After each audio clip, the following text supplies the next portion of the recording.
చాలామంది out sourcing అట్లే contract ఉద్యోగుల కోసం మనం మాట్లాడుతూ ఉంటాం కదా. సో దానికి సంబంధించి జి చిన్నారెడ్డి అన్నటువంటి మాట, అవుట్ సోర్సింగ్ ఉద్యోగాలకు కార్పొరేషన్ ఏర్పాటు చేయాలి, అవుట్ సోర్సింగ్ ఉద్యోగాలకు కార్పొరేషన్ ఏర్పాటు చేయాలంటూ నియామకం కోసం ప్రభుత్వమే ప్రత్యేకంగా కార్పొరేషన్ ఏర్పాటు చేయాలని రాష్ట్ర ప్రణాళిక సంఘం vice chairman doctor Jinnareddy CM Revanth రెడ్డికి శనివారం లేఖ రాశారు. రాష్ట్రంలో వేలాది మంది అవుట్ సోర్సింగ్ ఉద్యోగులు ప్రభుత్వ శాఖల్లో విధులు నిర్వహిస్తున్నారని, అయితే వారిని ప్రైవేట్ ఏజెన్సీలు నియమించడం వల్ల శ్రమ దోపిడీకి గురవుతున్నారని పేర్కొన్నారు. ప్రైవేట్ రిక్రూట్మెంట్ ఏజెన్సీలు ఈపీఎఫ్, ఈఎస్ఐ వంటి సౌకర్యాలు ఇవ్వకపోవడంతో పాటు దాదాపు 20% వరకు వేతనాల్లో కోత విధిస్తున్నారని పేర్కొన్నారు. పైగా ఆ వేతనాలు కూడా ప్రతి నెల ఆలస్యం చేస్తున్నారని వివరించారు. ఉత్తరప్రదేశ్ రాష్ట్రంలో అవుట్ సోర్సింగ్ ఉద్యోగుల నియామకం కోసం 2023 కంపెనీస్ యాక్ట్ 8 ప్రకారము అక్కడ ప్రభుత్వం కార్పొరేషన్ ఏర్పాటు చేయనున్నట్లు వివరించారు. తెలంగాణలోనూ ఇదే తరహా అవుట్ సోర్సింగ్ ఉద్యోగుల కార్పొరేషన్ ప్రభుత్వ పరంగా ఏర్పాటు చేయాలని సీఎం కోరారంటూ, నిజంగా అవుట్ సోర్సింగ్ ఉద్యోగుల కోసం అయితే ఖచ్చితంగా ఆలోచన చేయాలి ఈ రాష్ట్ర ప్రభుత్వం. డెఫినెట్గా ప్రజలు కూడా ఒకసారి వాళ్ళ వైపు చూడాలి, వాళ్ళ కష్టం వైపు చూడాలి, వాళ్ళని ఎట్లా వాడుకుంటారో చూడాలి. ఎందుకంటే అసలైన ఉద్యోగి, నిజంగా లక్షల రూపాయలు జీతం తీసుకుంటున్నటువంటి ఉద్యోగి కూడా చేయనటువంటి పని అవుట్ సోర్సింగ్ ఉద్యోగి చేస్తాడు, కష్టపడతాడు అందులో కూడా కొంతమంది దొంగలు ఉన్నారు కదంటే ఉంటారు.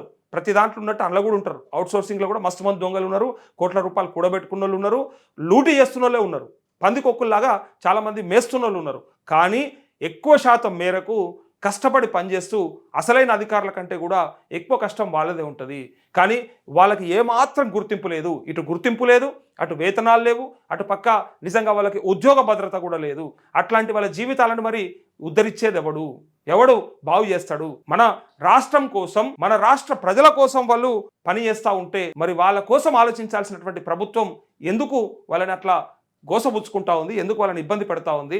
నెలల తరబడి జీతాలు ఇవ్వకపోతే, నెలల తరబడి వాళ్ళ కుటుంబాన్ని పోషించుకుంటే ఎట్లా పోషించుకోవాలి చెప్పాలి. ఆ నెల తరబడి ఒక్క నెల జీతం రాకపోతే ఎమ్మెల్యేలు, ఎంపీలు, ఎమ్మెల్సీలు ఉరికి అడుగుతారు, ఎందుకు రాలే మనకి నెల జీతం అని. మరి వీళ్ళకు జీతం ఇవ్వకపోతే వాళ్ళు ఎట్లా పనిచేస్తారు చెప్పాలి.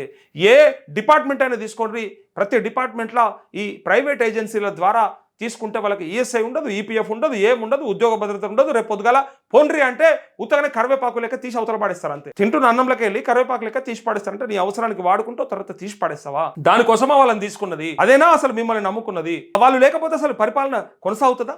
నడుస్తాయా? పనులు అవుతాయా? మరి అట్లాంటప్పుడు వాళ్ళకి కార్పొరేషన్ ఏర్పాటు చేయాలి కదా. ఆల్రెడీ ఉత్తరప్రదేశ్లో ఆల్రెడీ ఆ 2023 8 యాక్ట్ ప్రకారము డెఫినెట్గా అక్కడ కార్పొరేషన్ ఏర్పాటు చేయడానికి సిద్ధమైందట. మరి మన దగ్గర ఏం రోగం? మనం ఎందుకు చేయం? వీళ్ళు మన తెలంగాణ ప్రజలు కాదా? మన తెలంగాణ కోసం పాటుపడుతున్నారు కాదా? మన అభివృద్ధిలో భాగం కాదా? మన సంక్షేమంలో వాళ్ళ భాగస్వామ్యం లేదా? 8% వాళ్ళు మన తెలంగాణ ప్రజలు కారా?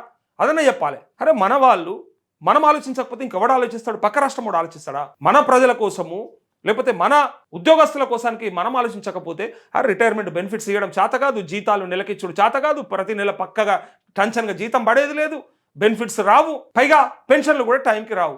ఎడిపోతా ఉంది మరి. ఇంత అసమర్థ పాలన అనకపోతే ఇంకేమంటారు? చేతగానితనం అనకపోతే ఇంకేమంటారు? ప్రజలకు ఇవ్వడం చేత కాదు, లేకపోతే రైతులకు ఇవ్వడం చేత కాదు, ఉద్యోగస్తులకు రాదు, ఇటు అవుట్ సోర్సింగ్ ఉద్యోగులకు ఆయన తెచ్చుడు చేత కాదు. ఇంకా ఏం చేస్తున్నారా అసలు? దేనికోసమా? ఇంకా చిన్నారెడ్డి బ్రహ్మాండంగా అడిగిన, ప్రభుత్వంలో ఉండి మరీ అడిగిండు ఆయన. కార్పొరేషన్ ఏర్పాటు చేయాల్సిందే, ఏర్పాటు చేసి వాళ్ళకు ఉద్యోగ భద్రత కల్పించాల్సిందే, ఉద్యోగ భద్రతతో పాటు జీతం కూడా పెంచాల్సిందే.